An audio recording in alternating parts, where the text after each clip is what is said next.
Bienvenue dans A priori, le podcast qui démystifie le milieu juridique et vous aide à trouver votre voie. Aujourd'hui, avec ma collègue Andréane, on va parler d'échecs. On va parler de se réinventer après des échecs et des difficultés, comment rebondir lorsque on pense qu'on va devenir avocate, qu'on va voir le barreau et que finalement, mais on ne l'a pas.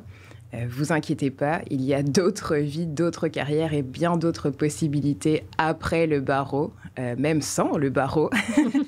Alors, c'est de tout ça qu'on va parler aujourd'hui et nous avons le plaisir d'avoir avec nous à la table Madame Cathy Wong. Bonjour. Bonjour Cathy. Bonjour. Merci beaucoup pour l'invitation. Mais merci à vous d'avoir accepté cette invitation. Cathy, tu es diplômée en droit à l'UQAM. Tu es devenue ensuite la première femme présidente du conseil municipal de la ville de Montréal, ainsi que la première personne d'origine chinoise élue à Montréal. Tu es conseillère de ville dans le district Peter McGill de l'arrondissement Ville-Marie depuis novembre 2017. À 27 ans, tu étais déjà la plus jeune présidente du Conseil des Montréalaises et tu as également occupé un poste d'agente de développement pour le YMCA du Québec. Tu as été membre de plusieurs conseils d'administration. Tu as présidé par exemple le Jeune Conseil de Montréal ainsi que le Forum Jeunesse de l'île de Montréal.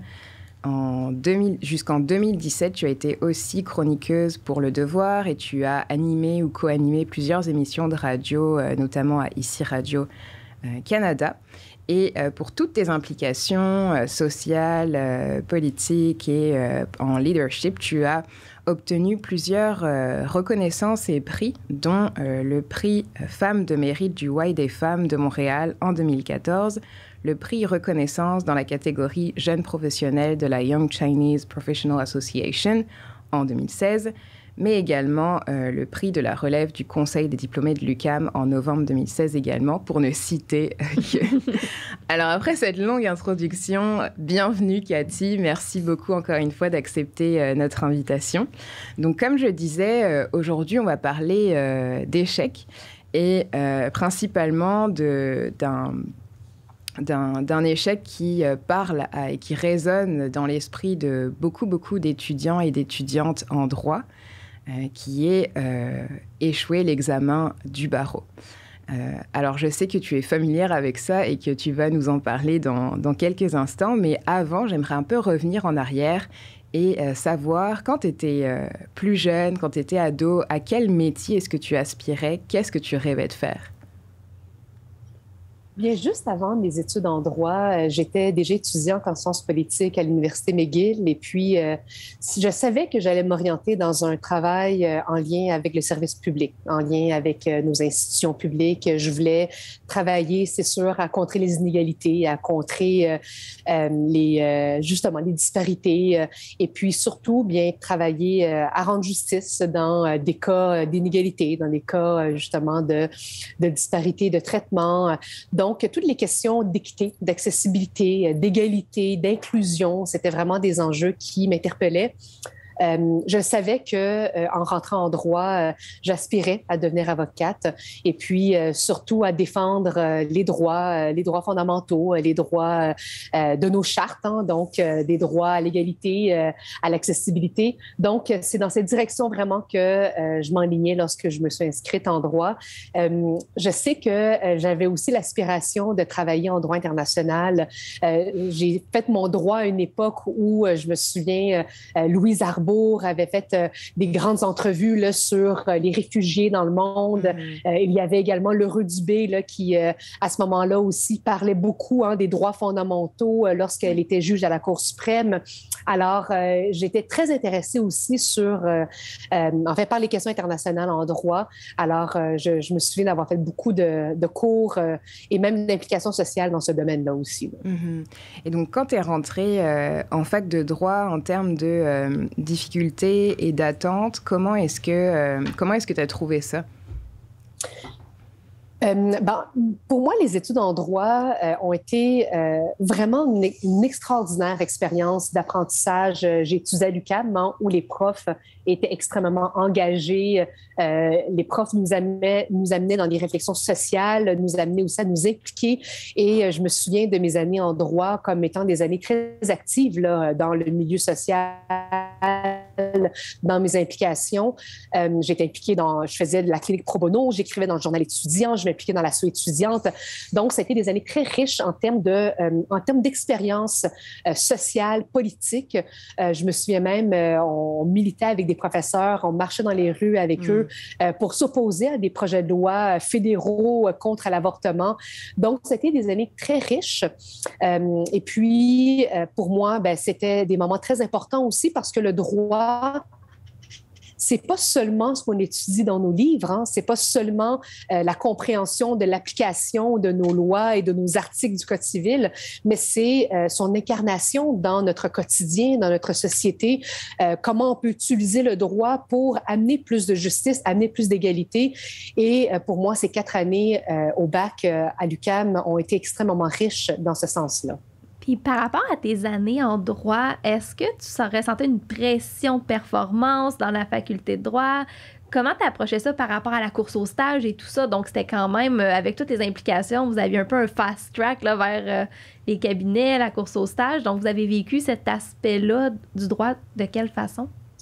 Bien, moi, j'ai jamais participé à la course au stage. Okay. J'ai jamais compris l'engouement que les étudiants avaient envers la course au stage. Moi, je me disais, je vais finir par trouver à un moment donné, il doit y avoir des opportunités. Et puis, surtout, moi, je regardais les étudiants qui faisaient la course au stage comme vraiment des extraterrestres. Là, tu sais. Autant que je comprenais leur souhait puis leur désir de trouver un stage rapidement, mais moi, je me disais, il y a encore tellement à apprendre, il y a encore tellement de cours que j'ai pas fait. Comment est-ce que je peux déjà, à ce stade-ci, m'enligner dans une pratique ou m'enligner dans un cabinet? Donc, moi, je vivais la course au stage vraiment comme spectatrice. Là. Tu sais, je regardais mes amis puis des étudiants vivre cette expérience-là. Puis en même temps, moi, je savais qu'à travers mes implications sociales, je voulais trouver... pour moi, c'était important de trouver une carrière qui répondait à mes valeurs. Tu sais, c'était surtout ça, qui répondait à mes aspirations de justice sociale, qui répondait aussi à une mission professionnelle qui était beaucoup plus importante pour moi au niveau justement des enjeux de justice sociale que l'idée de simplement trouver un emploi rapidement. Mais en même temps, je comprenais, tu sais, moi j'avais des amis qui avaient des enfants à la maison, qui travaillaient en même temps, qui avaient une situation précaire aussi économiquement. Donc, je comprenais leur nécessité de trouver un stage rapidement. Mais moi, ma réalité, j'étais sur les pré-étudiants à ce moment-là. Donc, je pouvais aussi je pouvais en tout cas ne pas me presser et surtout m'assurer de trouver un stage qui répondait à mes aspirations sociales puis surtout à mes valeurs qui étaient très importantes pour moi à ce moment-là. Mmh. Donc finalement, quand tu rentres au barreau, tu n'as pas cette pression-là de devoir réussir parce qu'il y a un stage parce que tu as déjà trouvé ton stage à la fin et que finalement tes maîtres de stage attendent après toi. Mais moi, j'avais... C'est drôle parce que j'ai pas fait de la course au stage, mais j'avais quand même trouvé un stage. Okay. Alors, j'avais trouvé un stage en début de barreau. Alors, à la fin de mes études en droit et au début du barreau, j'avais trouvé un stage. Alors, j'avais quand même, oui, la pression. Et puis surtout, je veux dire, la plupart de mes amis, eux, avaient trouvé un stage et savaient exactement dans quoi ils s'enlignaient. Alors, naturellement, vous le savez, hein, quand on est étudiant en droit, on est entouré aussi d'un microcosme qui est celui du milieu juridique. Là. Puis on est vraiment dans une bulle. Alors, malgré moi, j'ai fait partie de cette bulle-là où la plupart de mes amis avaient trouvé leur stage, s'enlignaient dans un stage et puis vraiment avaient une carrière très claire devant eux. Et moi, nécessairement, je participais aussi à ce milieu-là, même si j'avais pas j'avais pas la même vitesse, le même rythme que eux. J'y faisais partie également. Et simplement que moi, pendant le barreau, c'est sûr que je voulais les réussir. C'est un investissement important. C'est beaucoup, beaucoup d'heures, hein, et puis c'est des sacrifices parce que tu ne travailles pas. En fait, moi, j'avais pas le temps de travailler à ce moment-là. Exactement. Alors, tu sais, temps plein, tu étais au barreau. C'est quand même beaucoup d'investissements financiers à ce niveau-là.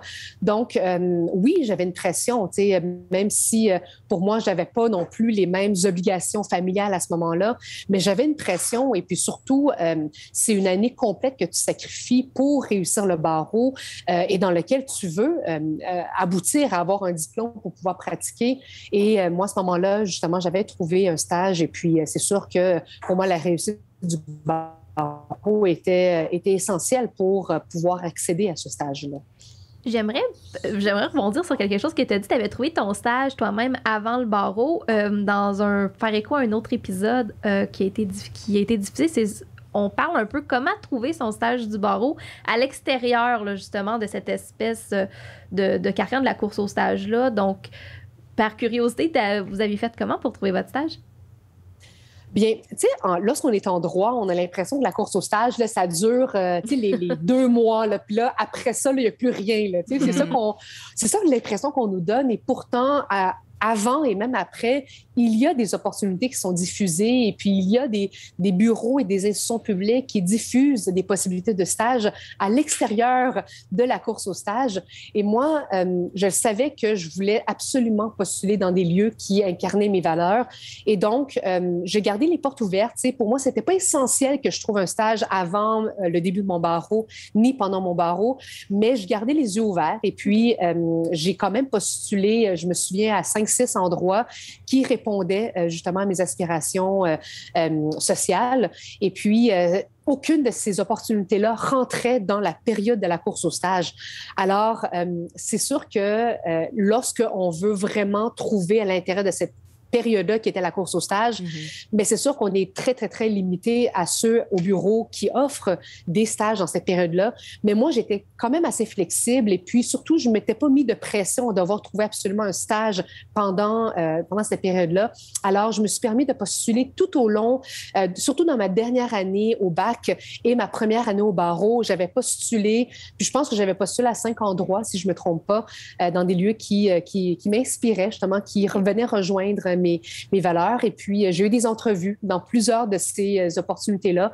Et dans une de ces opportunités, bien, j'avais obtenu le stage. Et puis, c'est là-dedans que je m'enlignais là, après mon barreau. En gros, c'est de rester ouvert aux opportunités, puis de continuer de chercher, puis de ne pas se limiter à seulement les cabinets de la course au stage. Puis, tout à fait. Donc, quand on est arrivé à l'école du barreau, vous êtes entré dans quel état d'esprit à l'école du barreau? Parce que, tu sais, vous aviez votre stage, vous sembliez être impliqué, la motivation semblait être through the roof, comme on dit en anglais. Là. Donc, vous êtes dans quel état d'esprit que vous êtes arrivé au barreau? Mais moi, j'étais convaincue que le barreau allait être une étape difficile, mais que j'allais la réussir. T'sais. Puis surtout, vous le savez, pendant toutes nos études en droit, le barreau était le sujet là, dramatique où ça allait être difficile, il fallait se préparer et tout ça. Donc, moi, j'étais vraiment rentrée hyper préparée. J'avais mis de côté certaines de mes implications sociales. Je m'étais vraiment concentrée. J'avais même limité le nombre d'heures de travail. Je m'étais vraiment fait vraiment un mode de vie là, où j'allais pouvoir me concentrer sur le barreau.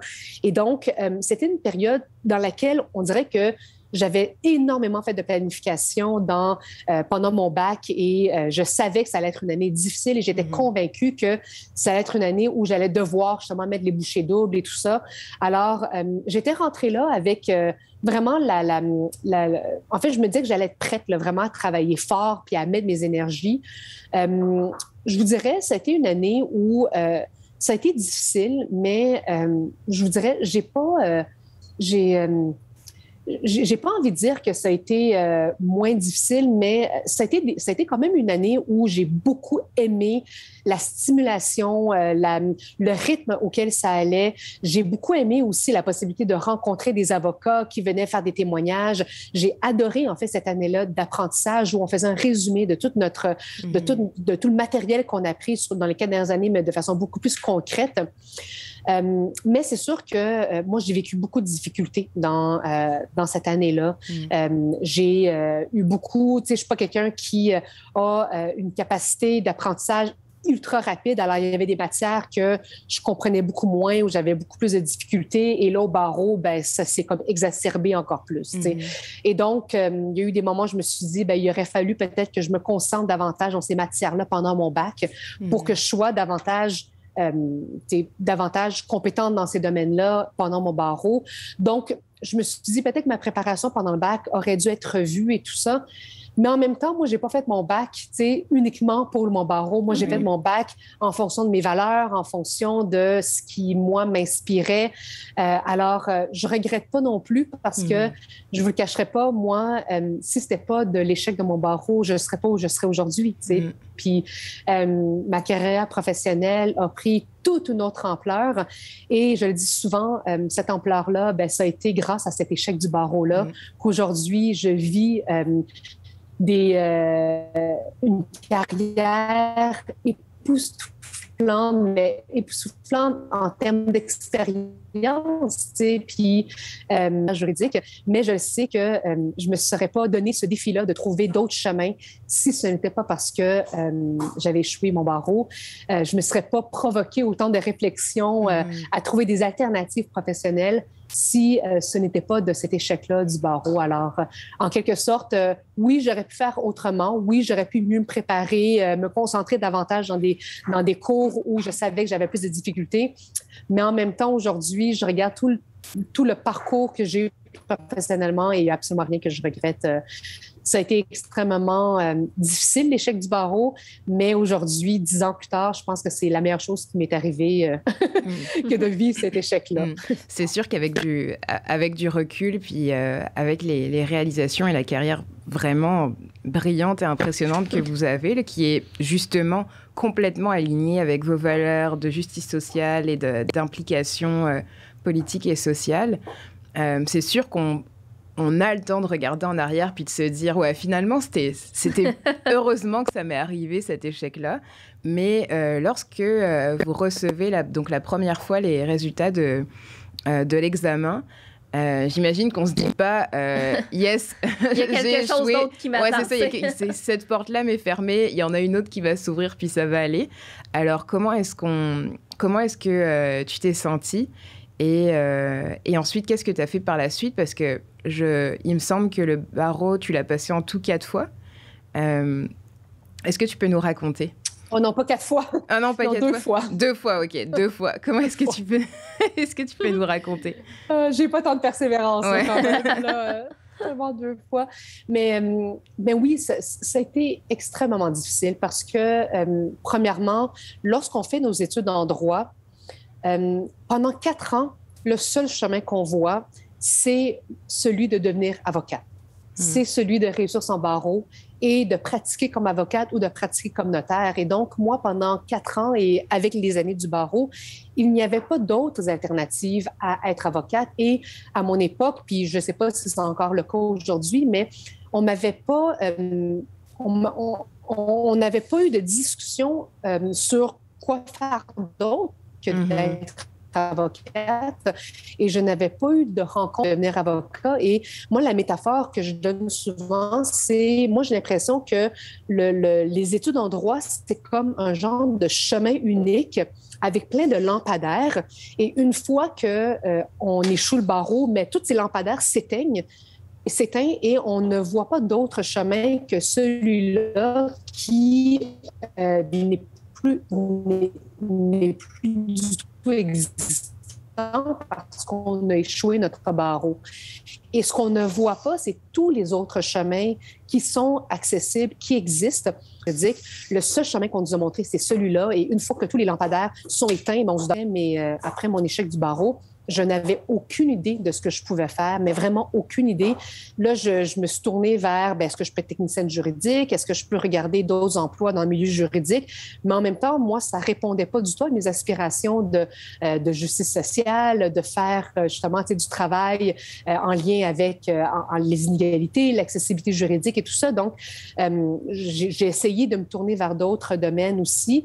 Je me souviens aussi à ce moment-là où je me suis dit peut-être que je pourrais pourrais refaire des études en droit et faire une maîtrise et tout ça. Donc oui, il y a cette possibilité-là, mais j'étais tellement endettée parce que ça faisait quand même 4 ans de droit que je faisais avec 2 années au barreau et où j'avais peu travaillé, donc je n'avais pas non plus tous les moyens pour aller faire une maîtrise. Puis là, je me questionnais.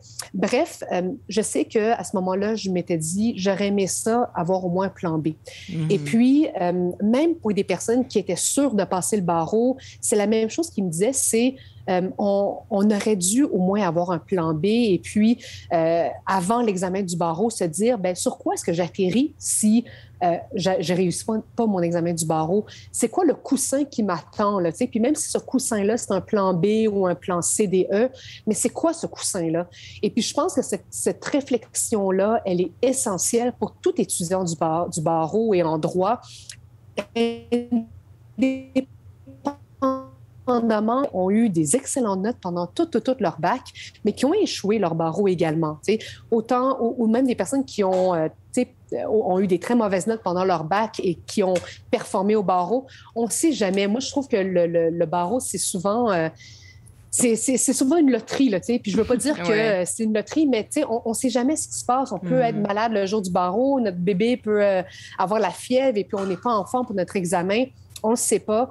Alors, moi, j'ai toujours dit à des étudiants du barreau, ayez au moins un plan B. Puis ce plan B-là, il faut qu'il résonne en vous aussi fort. Et peut-être pas aussi fort, mais au moins de façon passionnée pour que vous ayez envie de vous y investir en cas d'échec.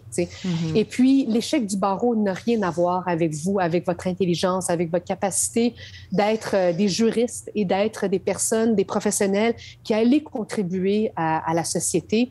Et puis, ce plan B-là, ben, moi, je pense que c'est important de l'avoir. Dans tous les cas, moi, c'est quelque chose que j'aurais dû faire parce que après le barreau, j'ai vécu des moments extrêmement difficiles de remise en question. Pas seulement de mon travail, mais de moi-même, de qui j'étais, de ce que je valais, surtout après 6 ans d'investissement en droit. Et ça m'a pris du temps de me relever et puis de trouver mon chemin. Et toute cette réflexion-là, je me dis, j'aurais pu la faire en même temps que je faisais mes études en droit. Et puis c'est donc... c'est ce genre de réflexion que j'encourage beaucoup les étudiants en droit à avoir pendant leurs études. En même temps, c'est l'expérience aussi qui forge et qui engendre nos réflexions. C'est pas facile de l'avoir en amont. En effet, moi, je vous dirais, une chose qui m'a beaucoup sauvée, c'est que, mais sauver, c'est un gros mot, là, mais une chose qui m'a beaucoup aidée, c'est le fait que j'étais très impliquée pendant toutes mes études en droit. J'écrivais dans le journal étudiant, je m'étais impliquée à la clinique pro bono, j'étais très impliquée dans le mouvement féministe. Et donc, lorsque j'ai vécu mon échec du barreau, bien, j'avais toutes sortes d'opportunités qui se présentaient aussi, mais comme une suite logique de mes implications sociales. Alors, c'est de cette façon que j'ai continué à écrire, j'ai continué à faire de la radio, j'ai pu écrire justement dans certains journaux communautaires, j'ai pu m'impliquer aussi comme juriste pro bono dans certains milieux. Alors, j'ai pu continuer ces implications sociales et continuer à bâtir mon CV parce que j'avais déjà ces réseaux et ces contacts-là qui m'ont ouvert des portes après mon échec du barreau. J'ai continué à m'impliquer dans le milieu féministe, ce qui m'a amené à devenir la présidente du Conseil des Montréalaises, par exemple.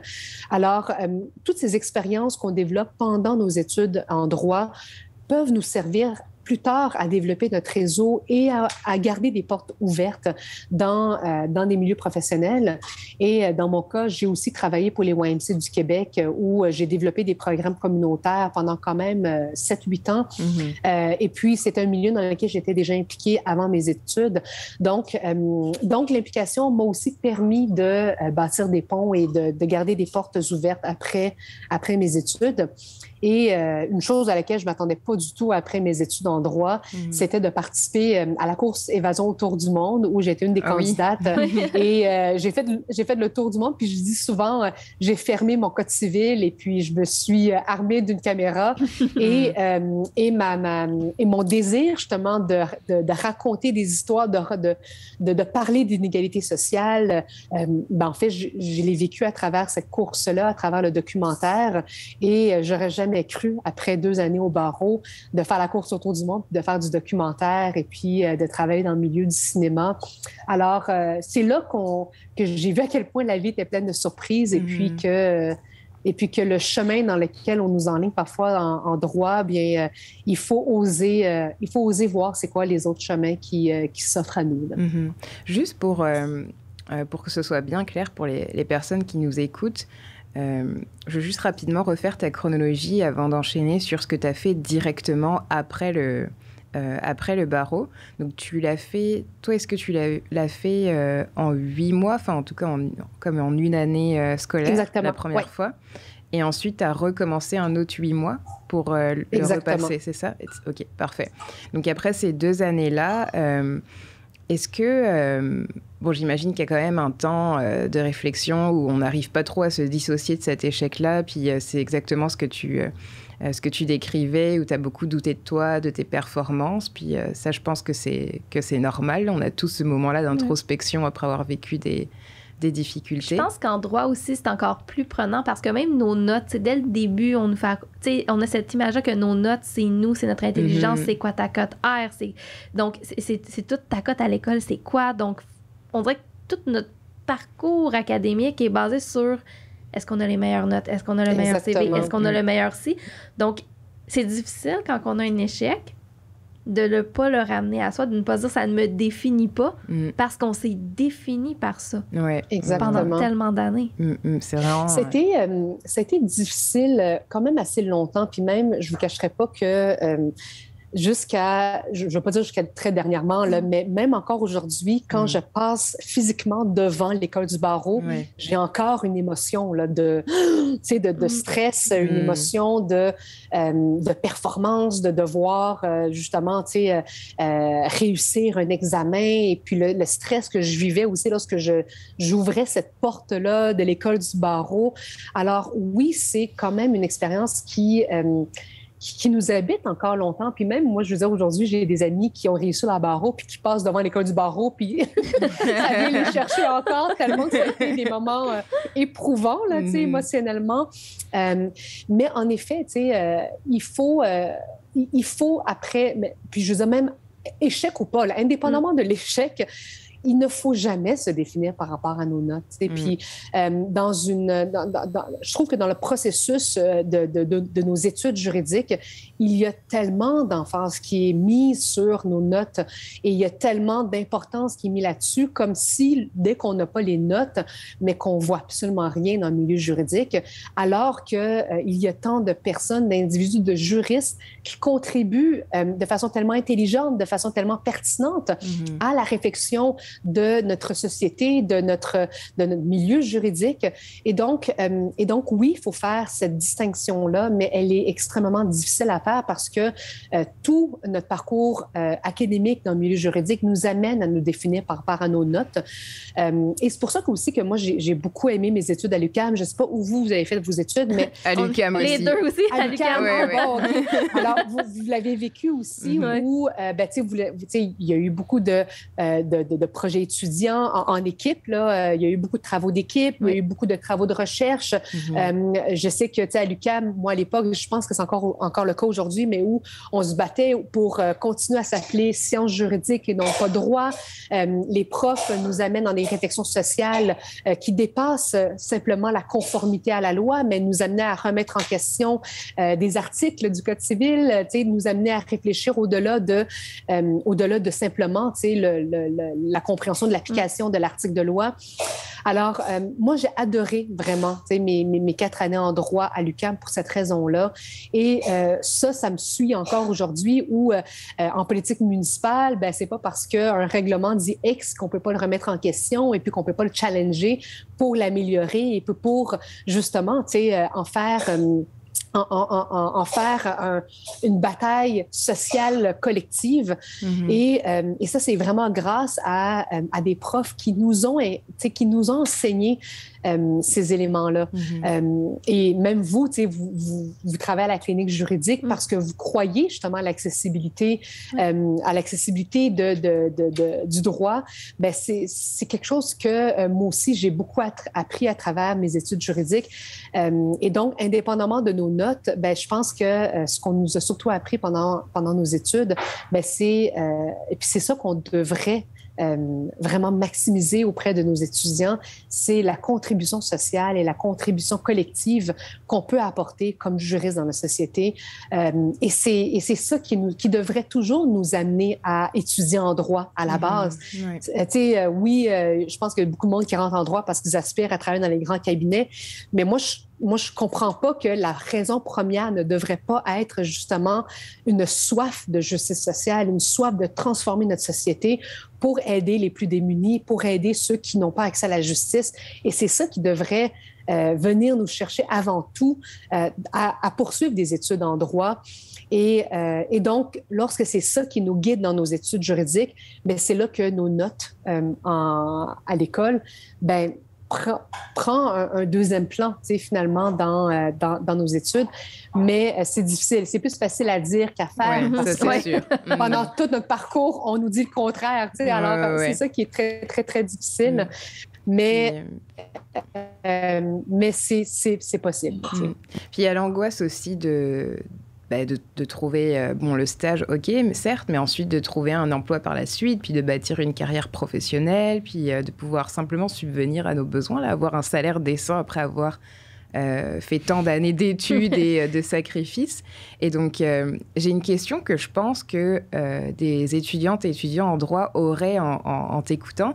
C'est ok, c'est bien beau de dire ça, qu'il faut faire des études qui sont alignées avec nos valeurs, mais là, concrètement, si j'échoue le barreau, je fais comment pour retrouver un emploi par la suite? Comment est-ce que je vais me vendre en entrevue? Parce qu'ils vont le savoir à un moment donné, là, que genre j'ai fait mon bac en droit, j'ai passé le barreau, mais je ne l'ai pas eu.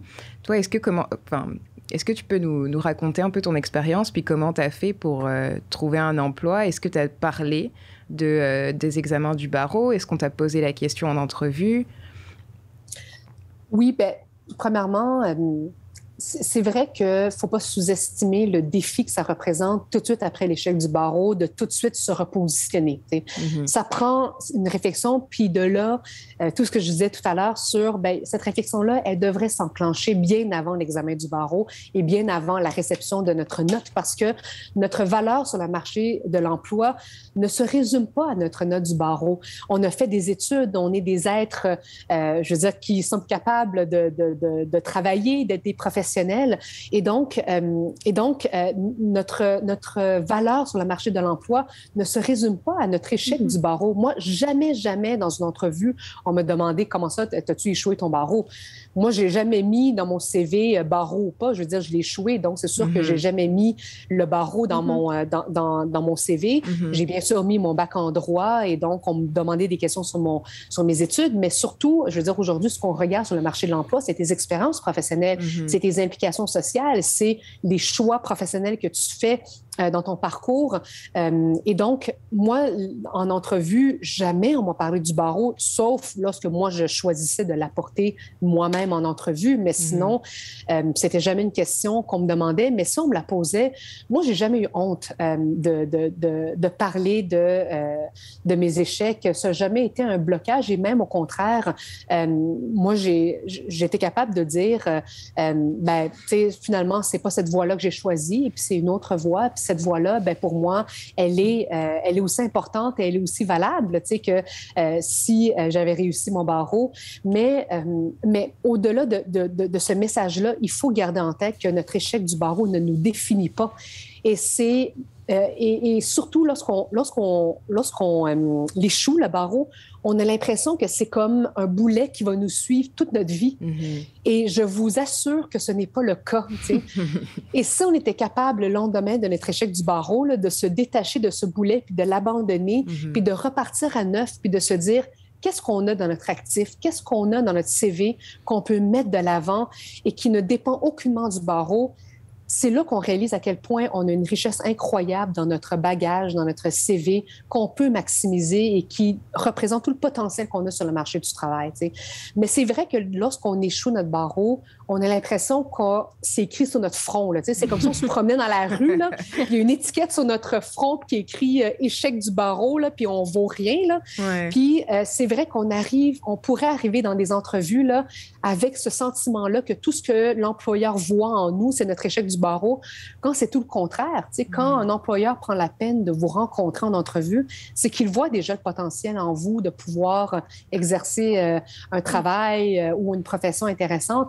Alors c'est tout dans notre tête. Hein. Il faut vraiment travailler sur soi-même dans ces moments-là, parce que c'est vrai que c'est difficile de ne pas tomber dans ce fatalisme-là, de se dire on est finalement juste jugé par notre échec du barreau, mais c'est un travail sur soi-même et puis il faut se détacher absolument de cet échec-là. Sinon, c'est un boulet qui peut nous suivre très longtemps et même nous faire perdre des belles opportunités professionnelles qui, je veux dire, auraient eu aucun rapport avec notre échec du barreau, mais parce que notre estime de nous-mêmes et parce que notre approche envers l'autre est rendue tellement teintée de notre échec qu'on n'a pas été le meilleur de soi-même. Alors, moi, je pense que c'est un travail sur soi-même à faire, mais qui n'est pas facile.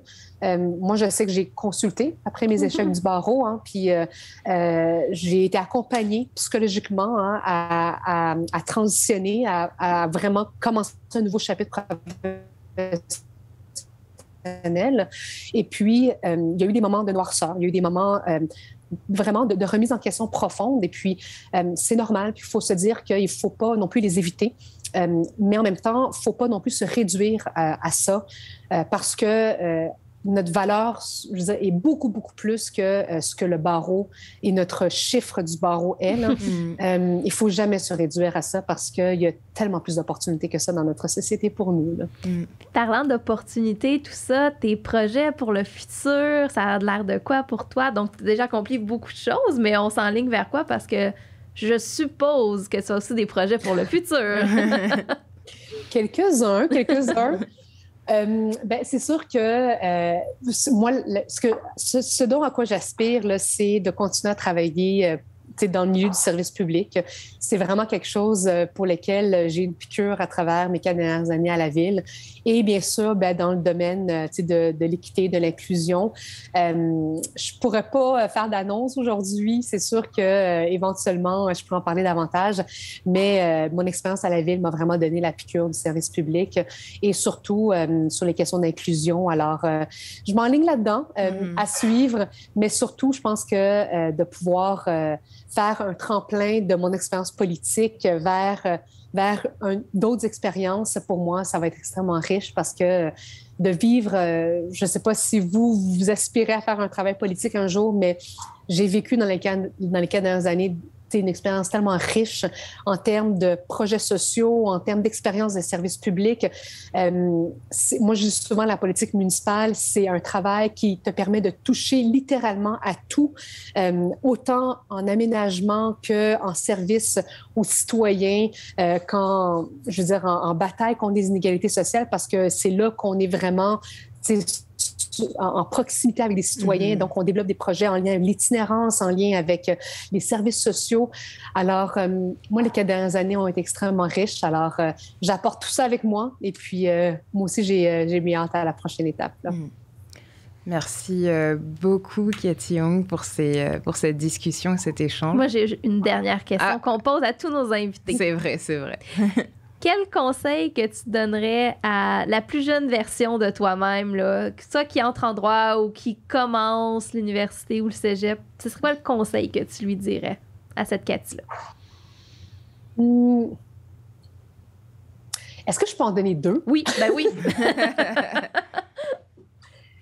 Le premier, ce que j'ai envie de dire à peut-être la jeune Cathy qui rentre en droit, là, c'est de s'entourer d'étudiants, d'étudiantes qui te ressemblent, qui partagent un petit peu les mêmes aspirations que toi, qui ont la même vision que toi par rapport aux droits. Et puis, de développer justement cette entraide-là, cette solidarité avec ces étudiants-là, parce qu'ils sont partout, ils existent. Et puis, je pense que lorsqu'on rentre en droit pour des raisons, justement, de vouloir travailler pour la justice sociale, avec des causes, avec une mission sociale dans le cœur, bien, c'est important de bien s'entourer de ces personnes-là et puis de pouvoir s'entraider. Et donc, je pense que si c'était à refaire, je pense que je me serais vraiment développée, entourée de ces gens-là comme un genre de petit safe space.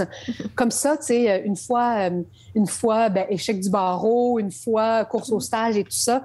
Mais je pense que j'aurais vécu ces moments-là avec ces personnes-là et ça m'aurait peut-être plus renforcée dans mes convictions plutôt que de vivre un échec puis de me comparer avec mes amis qui, eux, sont rendus dans les grands cabinets, qui font des gros salaires et tout ça. Mais je pense que ça m'aurait renforcé davantage dans mes convictions et de poursuivre justement à écouter mes convictions. Et le deuxième petit conseil que je me serais donné, c'est... Puis je pense que je l'ai fait un petit peu, mais je pense aujourd'hui, ça me tentait de peut-être le redire, mais c'est de suivre nos instincts. En droit, là, on est très cartésien, on est très rationnel, puis on est toujours amené à réfléchir à des stratégies, à psycher mieux, puis à planifier, puis à coordonner notre futur et tout ça. Puis on oublie souvent de suivre notre instinct, puis d'écouter la petite personne qui nous parle.